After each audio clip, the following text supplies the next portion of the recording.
अस्सलाम वालेकुम जी। आज हम डिस्कस करेंगे ट्रांसफार्मर के बारे में। तो ट्रांसफार्मर बेसिकली क्या है जी? वोल्टेज चेंजिंग डिवाइस है। ये वोल्टेज को इंक्रीज करता है और डिक्रीज करने के लिए काम आता है। अगर वोल्टेज इंक्रीज हो तो उसको स्टेप अप ट्रांसफार्मर कहा जाता है। अगर वोल्टेज डिक्रीज हो तो उसे स्टेप डाउन ट्रांसफार्मर कहा जाता है। ट्रांसफार्मर का प्रिंसिपल होता है जी म्यूचुअल इंडक्शन। तो म्यूचुअल इंडक्शन क्या होता है? ऐसा फिनोमेना होता है जो कि इलेक्ट्रिसिटी और मैग्नेटिज्म पर वर्क आउट करता है। अब हम जरा ट्रांसफार्मर के बारे में मजीद इसको देख लेते हैं। तो ये मैंने आयरन कोर बनाई है, ठीक है जी। ये आपके पास कोर ऑफ ट्रांसफार्मर इसे कहा जाता है, कोर ऑफ ट्रांसफार्मर, ठीक है जी। तो ये क्या होती है? सॉफ्ट आयरन की बनी हुई होती है, ठीक है, सॉफ्ट आयरन की। ये कोर ऑफ ट्रांसफार्मर है। अब आपके पास ट्रांसफार्मर में आपके पास एसी करंट जो है, हमेशा आप याद रखेंगे ट्रांसफार्मर में जो करंट होगा वो एसी करंट इस्तेमाल किया जाएगा। एसी करंट जो है चेंज होता है, अल्टरनेट करंट इस्तेमाल किया जाता है। बैटरी से निकलने वाला करंट, डीसी करंट इधर इस्तेमाल नहीं किया जाता, ठीक है जी। उसके बाद आपके पास ये जो है इसको प्राइमरी कोर कहा जाता है, प्राइमरी कोर, ठीक है जी। और इसी तरह ये आपके पास बाहर वाली जो होती है इसे सेकेंडरी कोर कहा जाता है, ठीक है। अब हम क्या करते हैं,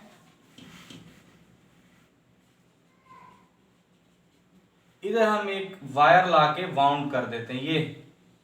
ये इस तरह वायर हमने यहां पर वाउंड कर दी। इसे प्राइमरी क्वाइल कहा जाएगा, ठीक है। मैं यहां पर इधर ही लिख देता हूं प्राइमरी क्वाइल। ये इस साइड पे लिखता हूं प्राइमरी कॉइल, ठीक है जी। और इधर भी एक वायर इसी तरह से वाउंड की जाती है, इसे सेकेंडरी कॉइल कहा जाता है, सेकेंडरी कॉइल, ठीक है जी। ये प्राइमरी कॉइल और इधर आ जाती है सेकेंडरी कॉइल। तो आपके पास जो यहां पर करंट होता है ये प्राइमरी करंट IB कहलाता है, और यहां पर जो करंट होता है ये सेकेंडरी करंट IS कहलाता है, ठीक है जी। उसके बाद आपके पास यहां पर अगर हम कह लें ये नंबर ऑफ टर्न्स जो हैं, यानी कि जितनी ये वाइंड की हुई है वायर, इसके नंबर ऑफ टर्न्स को आप लोग प्राइमरी कॉइल की है तो इसे NP से जाहिर किया जाता है। ये सेकेंडरी कॉइल के नंबर ऑफ टर्न्स हैं तो इसलिए इनको NS से जाहिर किया जाता है, ठीक है जी। उसके बाद इस एंड पर जो वोल्टेज दिया जाता है उसे VP से शो किया जाता है, प्राइमरी वोल्टेज, और इस एंड पर जो वोल्टेज दिया जाता है उसे VS से शो किया जाता है। बेटा ये आपके पास जो है ये चीजें थी। तो याद रखिएगा ये जो आपके पास वायर होगी ये कॉपर वायर होनी चाहिए, इंसुलेटेड कॉपर वायर जो आप लोगों के पास होती है। तो ये इनपुट आपके पास हो जाएगी सारी, और ये आउटपुट, ये input current, input voltage, primary turns, number of turns in primary coil, number of turn in secondary coil, secondary current और सेकेंडरी वोल्टेज। अब हम इसके रिलेशन के बारे में देखते हैं जी। अब आप ये देख सकते हैं कि आपके पास ये मैंने एक रिलेशन लिखा है, इस रिलेशन को हम लोग देखते हैं। इस रिलेशन में आपके पास NS/NP लिखा हुआ है, ठीक है जी। NS/NP यानी कि number of turn in secondary over primary, voltage in secondary over voltage in primary. अगर इसको आप लोग देखें तो आपके नंबर ऑफ टर्न्स और वोल्टेज जो है ये डायरेक्टली प्रोपोर्शन इनके दरमियान रिलेशन है कि नंबर ऑफ टर्न्स अगर इंक्रीज हुए तो आपका वोल्टेज भी क्या होगा? इंक्रीज हो जाएगा, ठीक है। अगर नंबर ऑफ टर्न्स इंक्रीज होते हैं तो वोल्टेज इंक्रीज हो जाता है। तो अगर हम इसका रिलेशन देखें फर्दर इन दोनों का करंट के साथ, तो करंट के साथ इन दोनों का इनवर्स रिलेशन है कि अगर वोल्टेज सेकेंडरी है तो करंट वहां पर प्राइमरी है, वोल्टेज प्राइमरी है तो करंट सेकेंडरी है, नंबर ऑफ टर्न्स सेकेंडरी है, current primary, number of turns primary, current secondary. तो इसका मतलब है कि करंट जो होगा ये डिक्रीज करेगा अगर वोल्टेज आपका या फिर आपके नंबर ऑफ टर्न्स इंक्रीज करेंगे तो करंट आपका डिक्रीज करेगा। तो इसका मतलब है N and V are directly proportional, कि इनका जो रिलेशन है ये क्या है? आपस में डायरेक्टली प्रोपोर्शनल है। And I is inversely proportional, कि I जो है ये आपके पास इनवर्सली प्रोपोर्शनल है। अभी हम इस फार्मूला को मजीद डिस्कस भी करेंगे। तो अभी आप लोग यहां से इससे देख सकते हैं कि अगर आप नंबर ऑफ टर्न्स को इंक्रीज करेंगे तो आपके क्या होगा, करंट डिक्रीज हो जाएगा और वोल्टेज इंक्रीज हो जाएगा। अभी म्यूचुअल इंडक्शन को मजीद डिस्कस करते हैं। म्यूचुअल इंडक्शन में आपके पास कोई वायर है और उसमें करंट मौजूद है तो मैग्नेटिक फील्ड प्रोड्यूस हो जाती है। ठीक है, अगर आपके पास एक वायर है तो इस वायर में करंट है तो उसमें क्या प्रोड्यूस हो जाएगा, मैग्नेटिक फील्ड। मैं इस मैग्नेटिक फील्ड को बी से लिख रहा हूं, तो मैग्नेटिक फील्ड को आप बी से शो कर देते हैं। ठीक है, मैग्नेटिक फील्ड। ठीक है जी, तो अगर कोई वायर आपके पास मौजूद है उसमें करंट है तो उसमें आपके पास मैग्नेटिक फील्ड प्रोड्यूस हो जाती है। ठीक है, अब हम जो है घरों में भी ये हमारे जो घरों में करंट है ये भी एसी करंट इस्तेमाल किया जाता है, तो इसकी फ्रीक्वेंसी जो है 50 हर्ट्ज होती है। ये भी अपनी डायरेक्शन को चेंज करता रहता है। तो जिस तरह करंट अपनी डायरेक्शन को चेंज करता रहता है तो उसमें आपके पास क्या होती है, मैग्नेटिक फील्ड इंड्यूस होना शुरू हो जाती है। तो अब आपके पास यहाँ पर क्या होता है, मैग्नेटिक फील्ड इंड्यूस हो जाती है। ये मैग्नेटिक फील्ड लाइंस आना शुरू हो जाती है। ठीक है, ये आपके पास बी आना शुरू हो जाती है, इस जगह पर मैग्नेटिक फील्ड लाइंस आना शुरू हो गई। अब सॉफ्ट आयरन कोर ही क्यों ली जाती है जब ट्रांसफार्मर बनाया जाता है, तो एक्चुअल में सॉफ्ट आयरन कोर जो है कंज्यूम कर देती है मैग्नेटिक फील्ड लाइंस को। ठीक है, तो आपके पास क्या होता है, मैग्नेटिक फील्ड लाइंस को कंज्यूम करती है। तो यहां पर ये पॉइंट भी अपने ज़हन में रख लें, सॉफ्ट आयरन कोर क्या करती है, ये कंज्यूम करती है बी को, मैग्नेटिक फील्ड लाइंस को। ठीक है, तो ये अपनी तरफ इस तरफ लेती आती है, तो मैग्नेटिक फील्ड लाइंस इस तरफ आ जाती हैं और इसी तरह ये आपकी जो सेकेंडरी कॉइल है उसमें से पास आउट हो जाती हैं। तो आपके पास यहां पर इस्तेमाल किया हुआ है, मैं बार बार कह रहा हूं कि एसी करंट। तो जैसे करंट हमने इस्तेमाल किया हुआ एसी, तो इसका मतलब है एसी जो है वो क्या होता है, एसी क्या होता है, चेंज होता है। ठीक है, तो चेंज होगा करंट तो मैग्नेटिक फील्ड भी आपके पास चेंज होगा।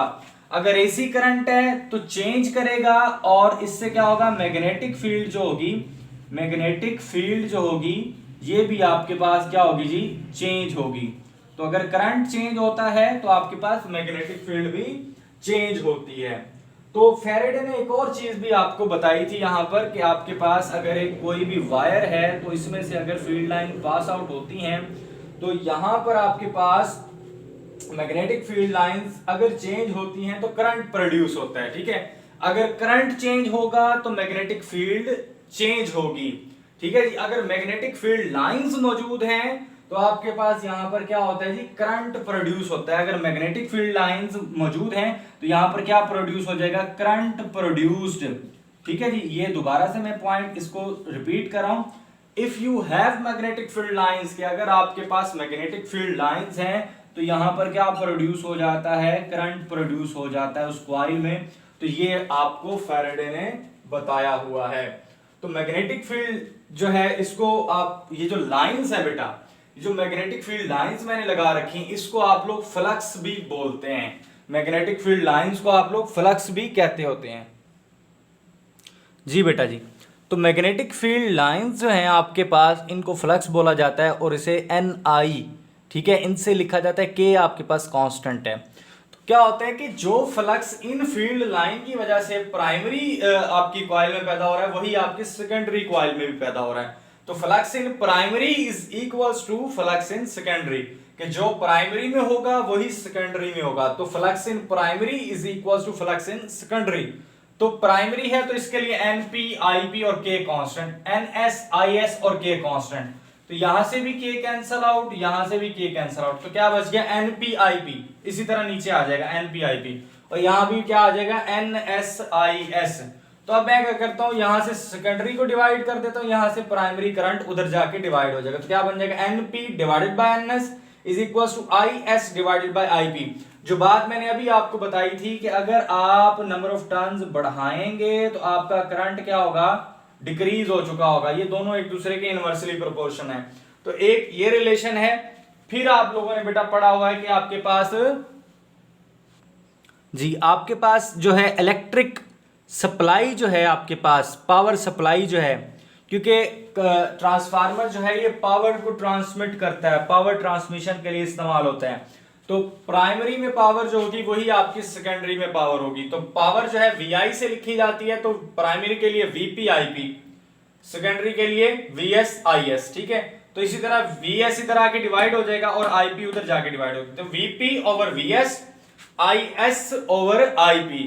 तो ये चीज बेटा आप लोगों के पास बन जाती है। अब एक रिलेशन ये है और दूसरा रिलेशन ये है, तो मैं इन दोनों रिलेशंस को कंबाइन करता हूं।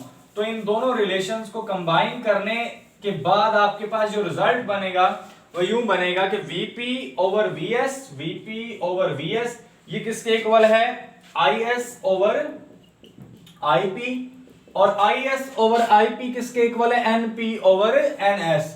तो NP/NS, तो मैंने ये बात आपको पहले बताई थी कि प्राइमरी वोल्टेज जो है, यानी कि आपके पास वोल्टेज जो है उसका डायरेक्ट रिलेशन है नंबर ऑफ टर्न्स के साथ, और इनवर्स रिलेशन है करंट के साथ। यानी कि नंबर ऑफ टर्न्स का भी इनवर्स रिलेशन है करंट के साथ, और वोल्टेज का भी इनवर्स रिलेशन है करंट के साथ, ठीक है जी। तो ये बात हम पहले कर चुके हैं जी। बात करते हैं टर्न्स रेशो की। तो टर्न्स रेशो आपके पास क्या है जी, आउटपुट ओवर इनपुट के इक्वल होती है। तो आउटपुट पर आपके पास सेकेंडरी टर्न्स हैं और इनपुट पर आपके पास प्राइमरी टर्न्स है। ये इनपुट पर हैं और ये आउटपुट पर है। तो NS/NP, तो ये आपके पास टर्न्स रेशो किसके इक्वल आती है, NS/MP। एक MCQ आ जाता है। अब स्टेप अप की बात करते हैं। तो स्टेप अप ट्रांसफार्मर जो होता है उसमें सेकेंडरी वोल्टेज ग्रेटर होता है प्राइमरी वोल्टेज से। यहां पर भी वो बात याद रखनी है कि VN और I का आपस में क्या रिलेशन है, V बढ़ेगा, N बढ़ेगा, I कम होगा, ठीक है जी। तो secondary voltage greater primary voltage से, तो नंबर ऑफ टर्न्स जो हैं ये ग्रेटर होंगे नंबर ऑफ प्राइमरी के, यानी कि सेकेंडरी के टर्न्स जो हैं वो प्राइमरी के टर्न से ग्रेटर होंगे। तो सेकेंडरी का वोल्टेज ग्रेटर हो गया प्राइमरी के, सॉरी सेकेंडरी का करंट जो है ये लेस हो गया प्राइमरी के करंट से। तो इसका मतलब है V सेकेंडरी, इधर सेकेंडरी में इंक्रीज आ रहा है, वोल्टेज सेकेंडरी का बढ़ रहा है, नंबर ऑफ टर्न सेकेंडरी के ज्यादा है, लेकिन करंट सेकेंडरी पर कम है, ठीक है। इसी तरह आप स्टेप डाउन की बात कर लें। तो स्टेप डाउन में आपके पास क्या होता है, स्टेप डाउन में आपके पास प्राइमरी पर वोल्टेज जो है ये कम होता है, प्राइमरी पर वोल्टेज जो है आपके पास ग्रेटर होता है देन सेकेंडरी। तो प्राइमरी पर वोल्टेज जो है ग्रेटर होता है देन सेकेंडरी, ठीक है जी। उसके बाद आपके पास नंबर ऑफ टर्न्स जो है ये प्राइमरी पर ग्रेटर होते हैं देन सेकेंडरी, और आपके पास करंट जो है सेकेंडरी पर ग्रेटर होता है देन प्राइमरी। तो ये आपके पास फर्क है स्टेप अप ट्रांसफार्मर का और स्टेप डाउन ट्रांसफार्मर का। थैंक यू वेरी मच जी, बहुत शुक्रिया, अल्लाह हाफिज।